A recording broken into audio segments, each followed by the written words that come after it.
Il était une fois, dans le royaume de France, un peuple, ouais, c'est nous le peuple, dirigé par un roi. Et comme le disait mon arrière-grand-papy, le roi c'est moi. Wow, t'as vu la grosse tête? Incroyable. Putain, il a un melon. Énorme. Et pourtant, Jeanne Cavaillon, j'en ai jamais vu comme ça, moi, hein. Les rois utilisaient l'école pour asseoir leur domination. Oui, bonjour. Il faut obéir au roi et à Dieu. Et comme Dieu c'est la même chose, ben voilà, c'est pareil. Vous faites pas chier et vous obéissez. Wow. Mais un jour de 1789, parce qu'il y avait plus de frites à la cantine, hein, les, le peuple se rebella.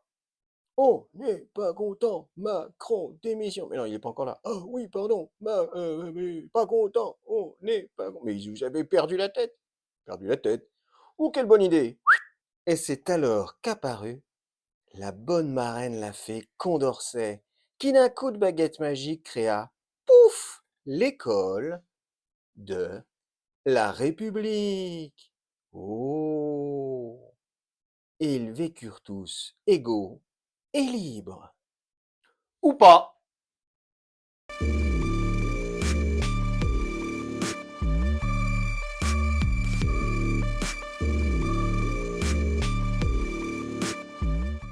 Bonjour.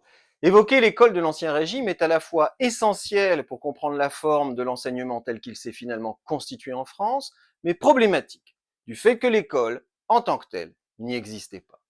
Loin d'avoir un système scolaire unifié et géré par un État centralisateur, l'instruction et l'éducation y sont laissées à un ensemble de structures indépendantes et concurrentes, sans cohérence ni autorité déterminée, le tout réparti très inégalement sur l'ensemble du territoire.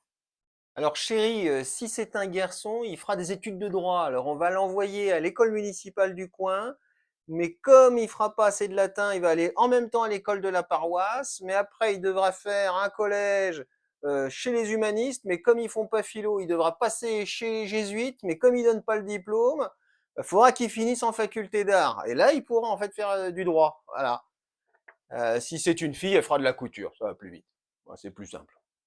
Le pouvoir royal ne démontre aucun véritable intérêt pour l'éducation en général, considérant au contraire qu'elle est source d'un ensemble de problèmes. Politiques tout d'abord, les Lumières favorisant la désobéissance, mais aussi moraux, le savoir créant l'orgueil, ou encore civils, la culture produisant des chicaneurs, ou encore, et enfin, économique, la connaissance détournant des métiers utiles et productifs.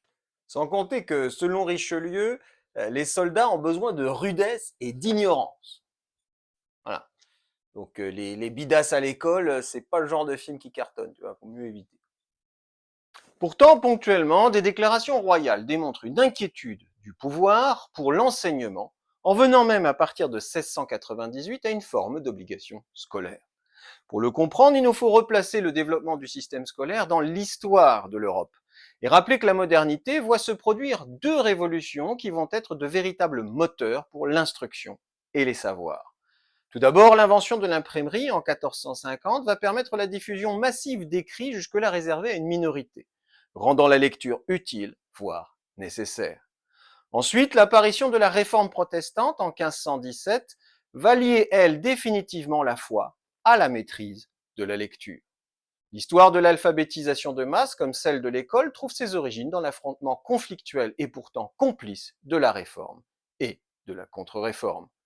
Car l'inquiétude du pouvoir étatique pour l'école est finalement surtout d'ordre religieux.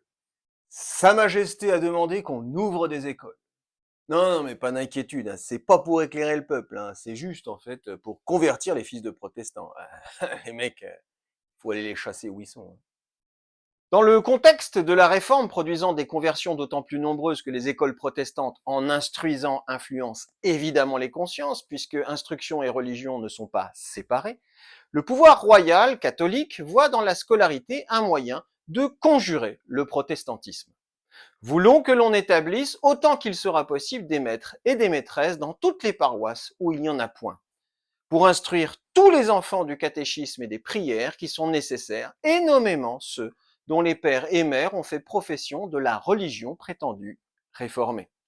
Alors, il est aussi écrit, je cite, on y apprendra à lire à ceux qui pourraient en avoir besoin. Bon, les gueux, il n'y a pas de bibliothèque dans les champs, hein, voilà. Donc, bah, vous n'avez pas besoin de savoir lire et écrire, c'est réglé, simple. L'école sous l'Ancien Régime est ainsi le lieu et l'enjeu d'une lutte de pouvoir, cristallisant les mutations nombreuses et transformations profondes qui se produisent dans la société française. Car à l'opposition entre réforme et contre-réforme, dans laquelle le pouvoir étatique s'immisce ponctuellement, viennent s'ajouter aussi les tensions entre religion et humanisme, entre religion et l'esprit scientifique émergent, et puis finalement avec les Lumières elles-mêmes, mais aussi les conflits entre les congrégations, à l'exemple de l'opposition entre les jésuites et les jansénistes, mais aussi entre les congrégations et les pouvoirs locaux, notamment certains corps de métier imposant leur monopole éducatif. À Rouen, le corps des maîtres écrivains, le corps de métier des maîtres écrivains a réussi à coup de procès à faire fermer des écoles tenues par des congrégations. Il ne faut pas faire chier les maîtres écrivains, les mecs qui sont niveau 300 avec des attaques arabesques. Aïe! L'analyse de ce système scolaire est surtout l'occasion de faire apparaître une révolution sociale capitale, l'émergence de la bourgeoisie. Cette dernière, elle-même très plurielle, cherchera par les études à s'élever socialement, mettant en péril une société de caste qui sent bien évidemment sa fin approcher. Quelle est la nature de cette école servant de contre-modèle aux révolutionnaires et plus tard aux républicains du XIXe siècle? Quel est l'héritage laissé par cette école? Héritage d'autant plus fondamental que face à l'échec de la Révolution en matière scolaire, ce système perdurera pour l'essentiel jusqu'en 1830. Qu'est-ce que l'école sous l'Ancien Régime? Laisse-moi te raconter la grande histoire des taudis scolaires. L'éducation, d'abord partagée par les catholiques et les protestants, est à partir de la révocation de l'édit de Nantes en 1685 par Louis XIV, désormais sous la seule autorité des évêques, prêtres et curés, la foi protestante étant tout simplement absolument interdite.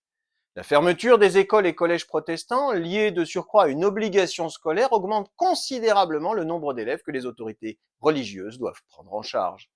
Finalement, il n'y a pas assez de profs, tout ça, ça fait juste 4 siècles qu'on le dit. Enfin, plus de 4 siècles, quoi. Au bout d'un moment, ce serait peut-être temps qu'ils entendent un peu. Enfin, je sais pas. Ils doivent être sourds. Cette situation démographique contraint les autorités ecclésiastiques à généraliser un modèle déjà largement utilisé dans le sud du pays, l'enseignement par du personnel laïque. À côté des écoles paroissiales apparaissent ainsi des classes où un personnel non religieux exerce. Ces maîtres laïcs, dont le titre signifie simplement étymologiquement qui n'est pas religieux, sont titulaires, quand ils n'exercent pas à titre privé, d'un contrat civil dont le contenu et la durée sont déterminés localement en fonction des besoins. La fonction est mal rémunérée, mêlant à un salaire fixe déterminé par la ville avec le coût variable d'écolage payé par les parents ayant un enfant en classe et déterminé par ce que l'enfant doit apprendre avec enfin des avantages en nature. Parce que oui, en fait, les parents payaient à tour de rôle la nourriture à l'enseignant. Ils l'invitaient à la maison et ils lui payaient à bouffer. Voilà, bon, c'était leur tour. Ça devait faciliter les réunions parents-prof. Waouh, j'imagine l'ambiance.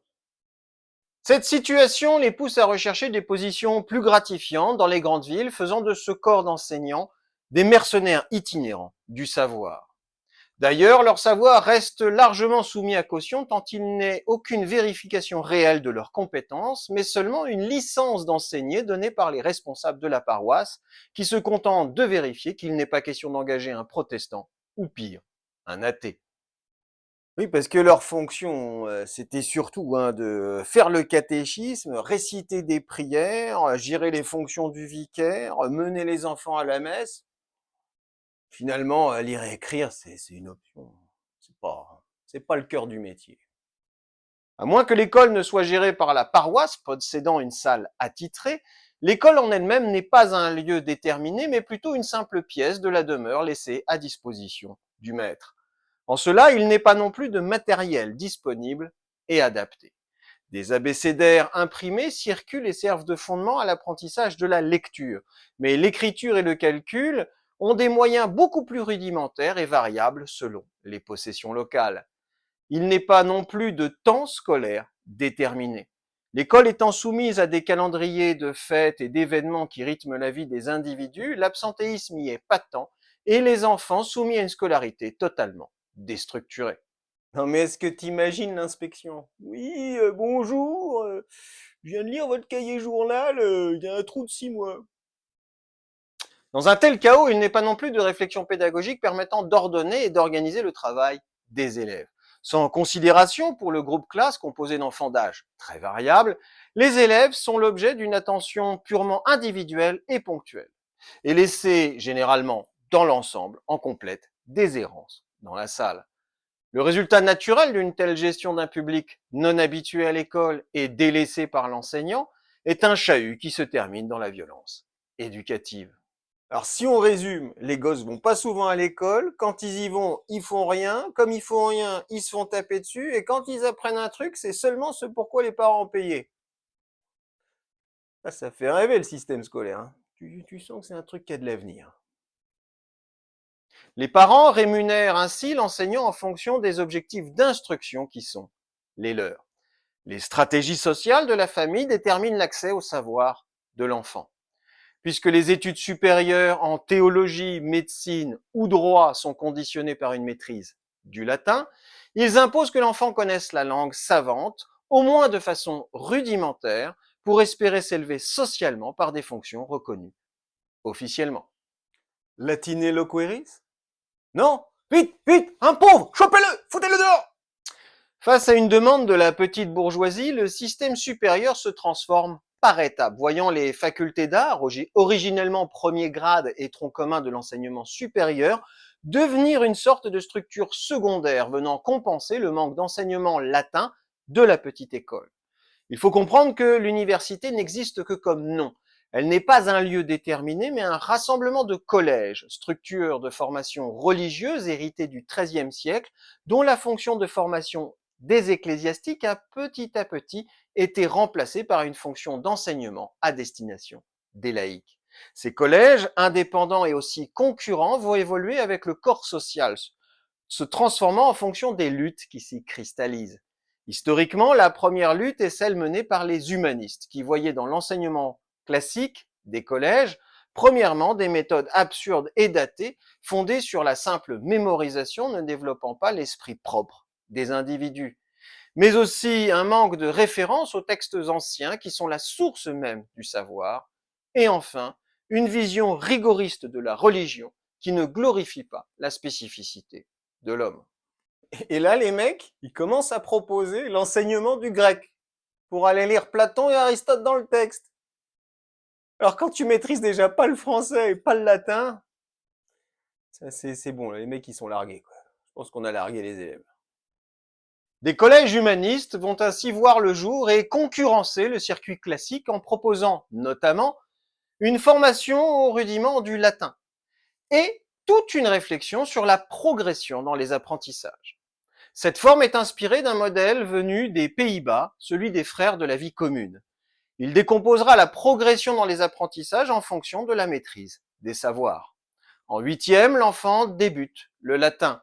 En septième et sixième, il apprend à composer en latin. En cinquième, il est initié à la logique, puis de la quatrième à la seconde, à la rhétorique. Et enfin, en première et terminale, à la philosophie qui comprend l'enseignement des sciences. Ça me rappelle un truc, ce découpage. Comme une impression de déjà-vu. Les élèves, distribués par niveau dans des salles équipées de bancs, aux horaires stricts et précis, avec des exercices physiques récréatifs entre les cours, sont l'objet d'une gestion d'ensemble rendue possible par l'harmonisation et l'homogénéisation du public. Une pensée méthodique commence ainsi à émerger dans ce qui tend à devenir une sorte de second degré préparatoire aux études supérieures et spécialisées.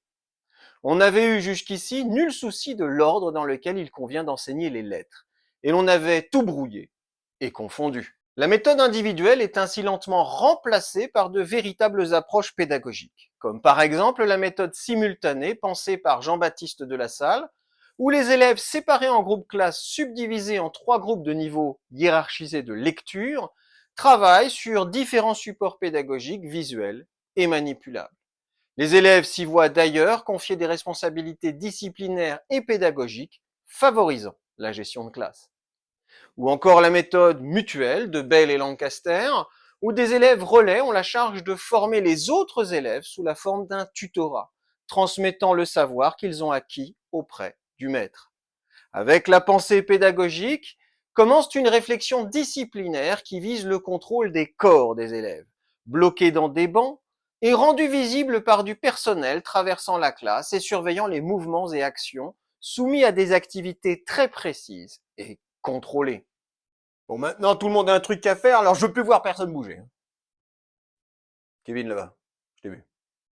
L'apprentissage de la lecture commence à se concentrer sur le français et non plus le latin, ce qui favorise non seulement le recul de l'analphabétisme, puisque beaucoup d'élèves quittaient le système éducatif avant même de savoir lire en français, mais permet le développement de la francisation de la nation, dont l'école sera désormais le moteur.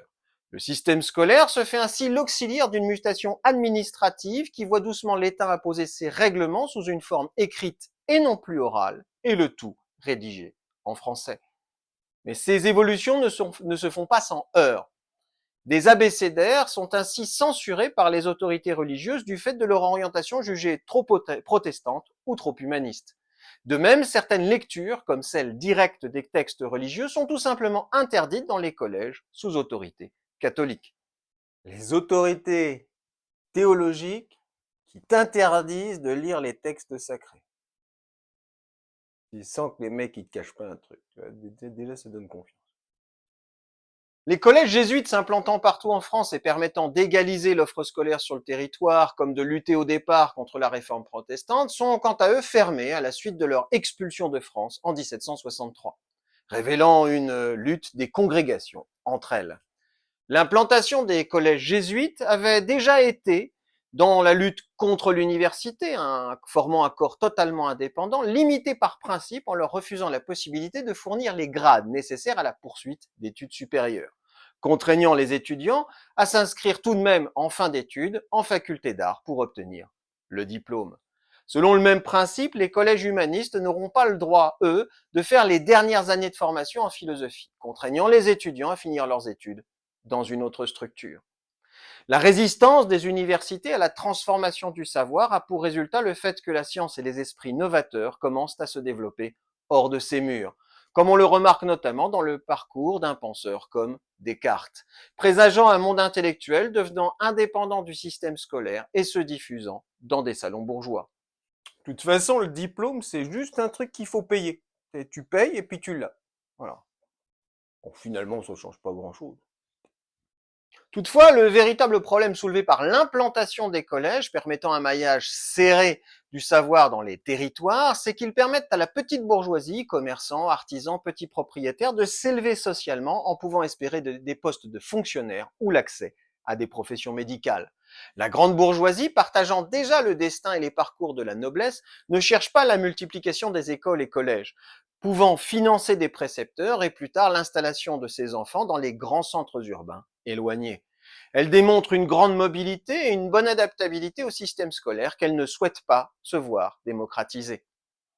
De même, la noblesse, parvenant, elle, aisément au savoir, se permet même souvent de délaisser l'université pour lui préférer l'académie, qui forme au métier de l'épée, plus conforme à ses valeurs, encore majoritairement issues du Moyen-Âge. Non, mais ça n'existe plus, ça. Des établissements scolaires qui regroupent la haute société, qui accèdent fondamentalement au pouvoir pour après détruire l'école publique et empêcher les autres d'atteindre leur poste. Ça n'existe plus, c'est fini. C'est terminé. Qui a dit Stanislas? Qui a dit Alsacienne ici? Ces deux catégories sociales cherchent conjointement à empêcher les autres de les concurrencer, luttant contre la multiplicité des collèges qu'ils cherchent à ne laisser que dans les grands centres urbains, limitant l'accès au savoir du fait du coût du voyage et du pensionnat qui en découle. Il me paraît essentiel qu'il y ait des gueux, ignorants.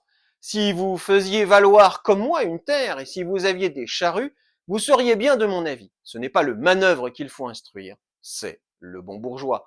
Le mépris social est doublé à la même époque d'un mépris pour le savoir populaire, largement partagé par les intellectuels, le pouvoir et l'Église, qui considèrent au fond ce dernier comme une pure ignorance et une superstition qu'il faut bannir. Alors c'est décidé, on n'instruira pas le peuple. Ah oui, mais quand même, ils sont trop cons. Hein, ou comment les élites, en fait, savent pas du tout ce qu'ils veulent. Le gars, il est un peu incohérent. La culture des élites qui tend donc à vouloir s'imposer dans les campagnes, en conformité avec une modification des emplois de plus en plus qualifiés, reconnaît un besoin de formation qu'ils aimeraient en même temps limiter.